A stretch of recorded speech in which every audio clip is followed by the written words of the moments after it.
Hi guys and welcome back to the channel Deepak Yadav Education. Welcome to the daily current affairs of 13th of February 2021. तो guys आज है तारीख 13 फरवरी 2021। आज की तारीख से जितने भी मोस्ट इंपॉर्टेंट करंट अफेयर्स बनेंगे उन सभी करंट अफेयर्स को हम लोग डिटेल में डिस्कस करेंगे।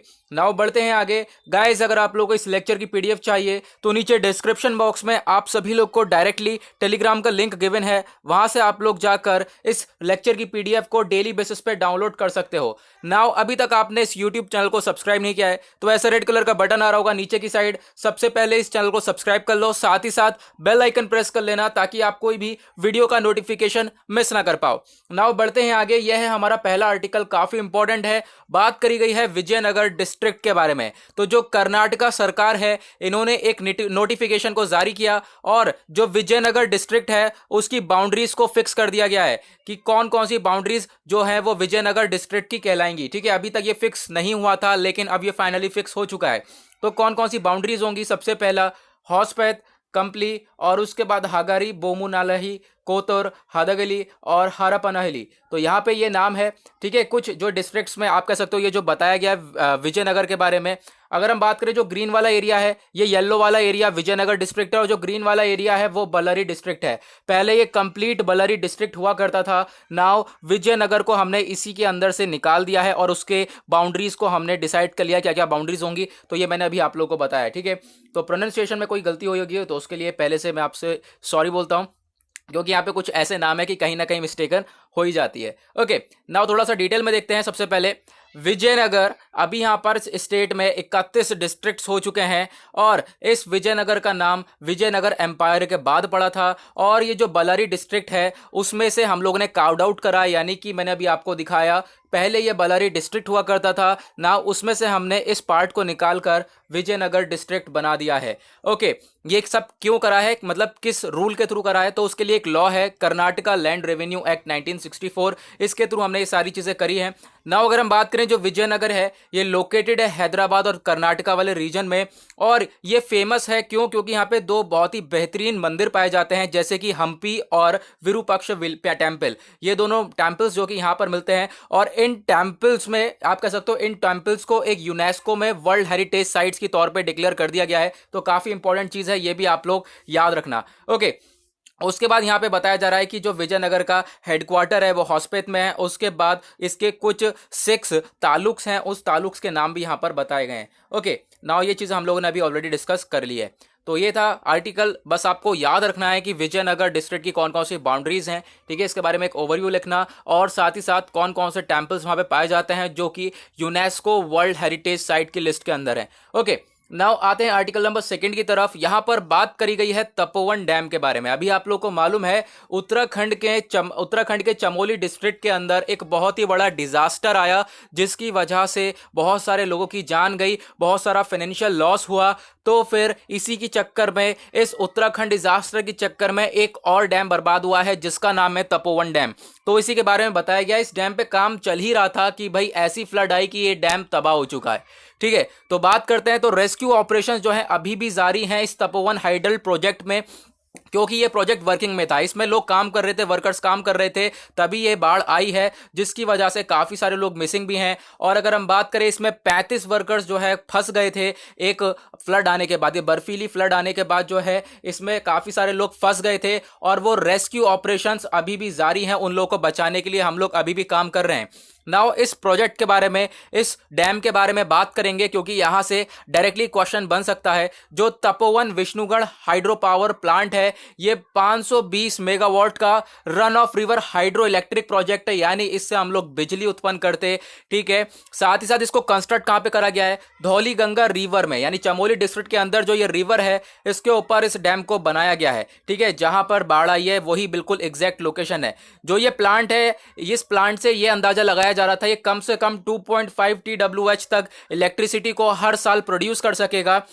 उसके बाद अगर हम बात करें जो तपोवन विष्णुगढ़ है ये एनटीपीसी का सेकंड हाइड्रो पावर प्रोजेक्ट है और अगर हम यहाँ पे आप लोग देख पाओगे इस पे कंस्ट्रक्शन जारी था, ये इस पे हम लोग काम कर ही रहे थे, एकदम एडवांस लेवल पर थे कि भाई 7 फरवरी को क्या हुआ, एक बहुत ही बड़ा फ्लैश फ्लड आया जिसने इस डैम को पूरी तरह से बहुत ही बुरी तरह से डैमेज कर दिया है। ठीक है, तो ये यहाँ पर ये चीज याद रखना इस तपोवन डैम प्रोजेक्ट के बारे में। नाउ आते हैं हम लोग आर्टिकल नंबर 3 की तरफ। यहां पर बात करी गई है इंडिया का पहला सीएनजी ट्रैक्टर के बारे में। अभी आप लोग को मालूम है जो ट्रैक्टर चलते हैं वो डीजल से चलते हैं। नाउ डीजल से हम लोग ट्रांसफर कर चुके हैं, डीजल ट्रैक्टर को कन्वर्ट कर चुके हैं सीएनजी ट्रैक्टर में। तो इससे हमारे फार्मर्स हैं इन्हें बहुत सारा फायदा होगा, हमारे एनवायरमेंट में बहुत सारा हमें फायदा देखने को मिलेगा। तो डिस्कस करेंगे इसमें, यह आपसे काफी ज्यादा चीजें इस आर्टिकल से बन सकती हैं। ठीक है, आप इसका अपना आंसर राइटिंग में भी इस्तेमाल कर सकते हो।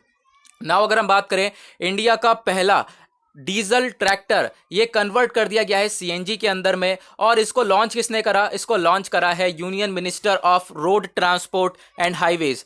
कौन सी तारीख को? 12 फरवरी 2021 को इसको लॉन्च किया गया है।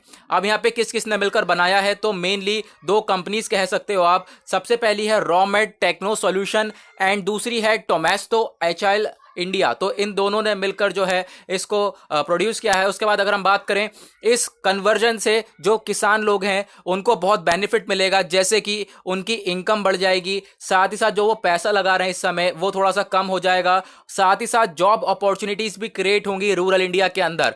तो इस जरे से स्टेप से बहुत सारे फायदे हम लोगों को देखने को मिल सकते हैं। तो क्या फायदे होंगे एग्जैक्टली वो यहां पर बात करी गई है। सबसे पहला फायदा भाई यहां पर जो आप लोग देख पाओगे कि जैसा डीजल पावर दे रहा था ट्रैक्टर को, वैसा ही बिल्कुल सेम यहां पर सीएनजी की पावर भी मिलेगी। यानी इसमें कोई डिफरेंस नहीं होगा। अगर आप सोचो काम थोड़ा सा बेकार होगा तो ऐसा नहीं है, बिल्कुल इक्वली पावर जनरेट करेगा। दूसरी चीज, एनवायरमेंट में जो डीजल है वो बहुत ज़्यादा नुकसान करता था। डीजल से बहुत ज़्यादा एमिशन होता था, बहुत ज़्यादा पोल्यूशन फैलता था। नाउ जो सीएनजी है, अगर हम सीएनजी इस्तेमाल करेंगे तो लगभग 70% तक हम लोग जो है ओवरऑल एमिशन को कम कर पाएंगे। तो ये बहुत बड़ा स्टेप है हमारे एनवायरमेंट की तरफ।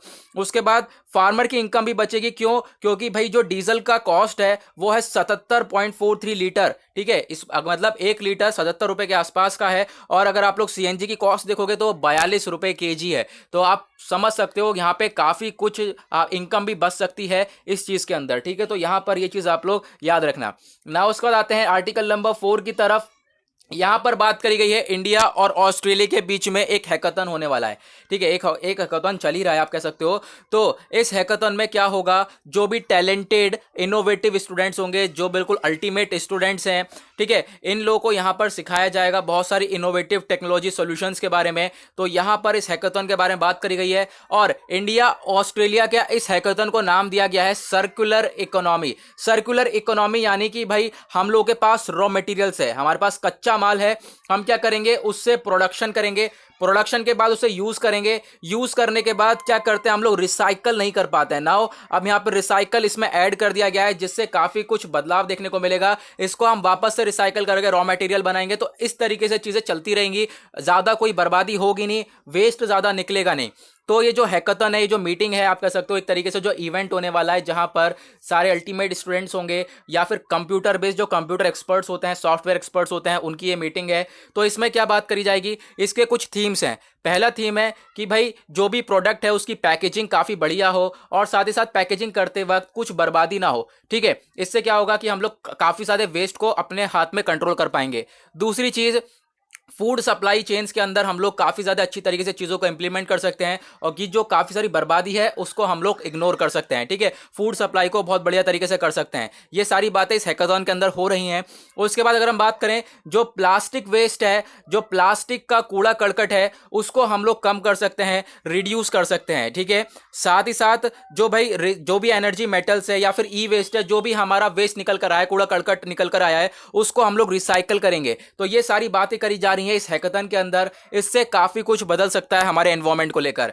ओके, नाउ यहां पे आते हैं हम लोग 5th आर्टिकल की तरफ। बात करी गई है वर्ल्ड यूनानी डे के बारे में। तो जो वर्ल्ड यूनानी डे है इसको सेलिब्रेट करा गया है 11 फरवरी 2021 को और इसका पर्पस ये है कि भाई जागरूकता फैलाई जाए about the health care delivery, यानी कि हेल्थ के बारे में जागरूकता फैलाई जाए। और वो सब कैसे करेंगे, यूनानी सिस्टम ऑफ मेडिसिन के थ्रू। ठीक है, तो यूनानी यानी कि आप समझ सकते हो ये पुराने जमाने की जो मेडिसिन वगैरह ट्रेडिशनल वे में जो मेडिसिन वगैरह इस्तेमाल करी जाती थी, जड़ी बूटियां टाइप की, तो यहाँ पर उन्हीं चीज के बारे में बात करा जा रहा है कि भाई ये काफी ज्यादा प्रिवेंटिव हैं, काफी ज्यादा क्यूरेटिव हैं। ठीक है, काफी अच्छी तरीके से वर्क करती हैं ये यूनानी मेडिसिन। नाउ यहाँ पे यूनानी मेडिसिन के पीछे एक बहुत बड़ी महान हस्ती का नाम है, जिनका नाम है हकीम अजमल खान, ठीक है, क्योंकि इन्होंने ही वापस से दोबारा जन्म दिया है इस यूनानी को।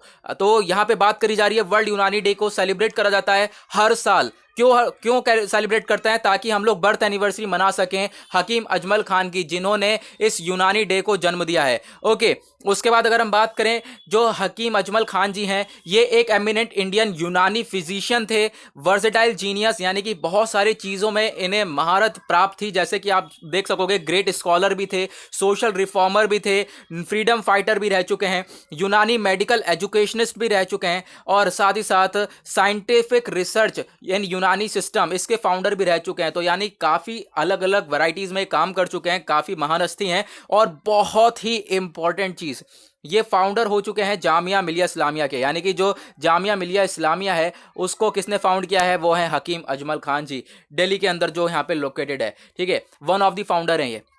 ना उसके बाद नेक्स्ट यहाँ पर थोड़ा सा इसको डिटेल में देखेंगे, जो यूनानी सिस्टम है उसके क्या प्रिंसिपल्स है। देखो, यूनानी सिस्टम जो आयुर्वेदा वाला खेल है, ठीक है, यानी कि इस आयुर्वेदा टाइप से ही आप कह सकते हो, जो कि हम लोग ट्रेडिशनल वे में चीज़ें देखते थे। तो आपकी बॉडी के अंदर ना बेसिकली 3 चीज़ें देखी जाती हैं। 3 चीज़ें क्या क्या देखी जाती हैं अगर हम बात करें? वो है कफ, वत और पित्त, ठीक है, यानी कि आपका खून, ब्लड, बलगम, सफ्र और सौदा, ठीक है, यानी कि येलो बाइल और ब्लैक बाइल, जिसे हम लोग येलो बाइल यानी कि पीला पित्त बोलते हैं, ठीक है, इसे हम लोग काला पित्त बोलते हैं। तो ये सारी चीज़ें आपकी बॉडी के अंदर देखी जाती हैं, और इसी की मात्रा, इसकी क्वालिटी कैसी है, या फिर इसकी मात्रा ज़्यादा या कम है, इसको जज करते हुए हम लोग हेल्थ की डिजीज़ पता लगाते हैं कि भाई आपकी हेल्थ कैसी है, आपकी बॉडी के अंदर कोई बीमारी है या नहीं है। तो बेसिकली यूनानी सिस्टम इन 3 चीज़ों के ऊपर वर्क करता है, तो याद रखना। और ये कब ओरिजिन हुआ था, कब लाया गया था? सबसे पहले यूनानी सिस्टम को लाया गया था ग्रीस के अंदर। ओके, और उसके बाद ये जो थियोरिटिकल फ्रेमवर्क है यूनानी मेडिसिन का, ये वर्क करता है किसके ऊपर? हिपोक्रेट्स के ऊपर। अगर हम बात करें, इनमें अरब्स का बहुत बड़ा रोल था यूनानी सिस्टम के अंदर, क्योंकि भारत के अंदर ही जो यूनानी सिस्टम है उसको इंट्रोड्यूस करा था अरब्स ने और पर्शियन ने, ठीक है, कम से कम ये 11वीं सेंचुरी की बात है। अब यहाँ पे इंट्रोड्यूस करने के बाद इसको पूरी तरह से जन्म वापस से किसने दिया? हकीम अजमल खान जी ने, ठीक है, इन्होंने पूरी तरह से इस यूनानी सिस्टम को वापस से रिवाइव कराया हमारे भारत के अंदर। तो ये चीज़ भी आप लोग ध्यान रखना इन पर्सनैलिटी के बारे में। नाउ नेक्स्ट आर्टिकल की तरफ बढ़ते हैं। यहाँ पर बात करी जा रही है उद्यानोत्सव के बारे में। उद्यानोत्सव, उद्यान मतलब जो गार्डन्स होते हैं, ठीक है, तो गार्डन आप कह सकते हो गार्डन फेस्टिवल। तो जो हमारे प्रेसिडेंट ऑफ इंडिया हैं श्री रामनाथ कोविंद जी, ये एक हर साल ये उद्यानोत्सव मनाया जाता है, याद रखना आप। तो उद्यानोत्सव में होता क्या है, जो राष्ट्रपति भवन में मुगल गार्डन्स हैं, तो उनको ओपन कर दिया जाता है पब्लिक के लिए। कौन सी तारीख से कौन सी तारीख तक? 13 फरवरी से 21 मार्च तक अब की बार ओपन करा गया है इन मुगल गार्डन्स को। तब यहाँ पर जो जनरल पब्लिक है वो जाकर इन चीज़ों का आनंद उठा सकती है। जो राष्ट्रपति भवन है, the official residence of the president of India, ठीक है, जहाँ पर अगर हम बात करें एक प्रेसिडेंट ऑफ इंडिया का ऑफिस की तरह यहाँ पे राष्ट्रपति भवन को देखा जाता है। यहाँ पर बहुत सारे आइकॉनिक मुगल गार्डन्स हैं जो कि 15 एकड़ में फैले पड़े हैं। और ये जो गार्डन्स हैं, इनमें Mughal, English style of gardening, ये सारी चीज़ें देखने को मिलेगी। ये सब इंस्पायर हुआ हुआ है पर्शियन चारबाग स्टाइल से। ओके, ढेर सारे कैनाल्स हैं, फाउंटेन्स हैं, फ्लावर बेड्स आपको देखने को मिलेगा। अच्छी तरीके से जो श्रब्स है वो कट डाउन है, और बहुत सारे वैरायटी ऑफ फ्लावर्स भी देखने को मिलेंगे। नाउ यहाँ पे बात करी जा रही है a part of the gardens. इसमें बहुत सारे अलग अलग गार्डन्स का नाम दिया गया है, जैसे कि हर्बल गार्डन आता है, bonsai garden, main Mughal garden, spiritual garden. ये सब जो है पब्लिक के लिए ओपन कर दिए जाएंगे फरवरी से मार्च तक। किस इवेंट में? उद्यानोत्सव के लिए, ठीक है। तो उद्यानोत्सव का मतलब यही है, लोगों के लिए गार्डन्स को ओपन करना, और इसको हम लोग इंग्लिश में ट्रांसलेट करते हैं गार्डन फेस्टिवल। ओके, नाउ आज का लास्ट आर्टिकल, यहां पे बात करी जा रही है international day of women and young girls in science के बारे में। तो इस इंटरनेशनल डे पर क्या कर रहे हैं हम लोग? एक ऑनलाइन कैंपेन जारी कर रहे हैं, जिसके अंदर विमेन्स को लिया जाएगा। इस कैंपेन का ऑब्जेक्टिव यह है कि जो विमेन हैं, उन आप कह सकते हो जिन्होंने अपना फील्ड डिसाइड कर रखा है अपने लाइफ में, उन्हें स्टेम की तरफ वर्क करना है। Science, technology, engineering, mathematics. Stem की फुल फॉर्म है science and technology, engineering and mathematics. जिनको भी अपना करियर बनाना है इस फील्ड में, तो वो यहाँ पर उनके लिए कैंपेन लाया गया है। और जो है इन जो विमेन है, इनको ट्रेन करा जाएगा, आप कह सकते हो इनको प्रमोट करा जाएगा, और इनका पार्टिसिपेशन करा जाएगा इन साइंस में। तो इस कैंपेन के थ्रू हम लोग जो विमेन है उनको आने वाले टाइम में प्रमोट कर सकते हैं in the field of science and technology. क्योंकि बात यह है कि साइंस एंड टेक्नोलॉजी की फील्ड में जो फीमेल्स है वो काफ़ी पिछड़ जाती हैं, तो उसके लिए कैंपेन लाया गया है। ओके, तो याद रखना इसके बारे में। तो इसी के साथ होता है आज का हमारा डेली करंट अफेयर के वीडियो का एनालिसिस पूरी तरह से समाप्त। आई होप आप लोगों को सारी चीजें क्लियर हो गई होंगी। नाउ अभी तक आपने इस यूट्यूब चैनल को सब्सक्राइब नहीं किया है तो नीचे रेड कलर का बटन आ रहा होगा, सबसे पहले इस चैनल को सब्सक्राइब कर लो, साथ ही साथ बेल आइकन प्रेस कर लेना ताकि आप कोई भी वीडियो का नोटिफिकेशन मिस ना कर पाओ। और गाइज अगर आप लोग को इस लेक्चर का पीडीएफ चाहिए तो नीचे डिस्क्रिप्शन बॉक्स में आप सभी लोग को टेलीग्राम का लिंक दे दिया गया है, वहां से आप लोग डेली बेसिस पे इस लेक्चर के पीडीएफ को डाउनलोड कर सकते हो। तो मिलते हैं आप लोगों से नेक्स्ट वीडियो में। आज के लिए bye bye, have a nice day.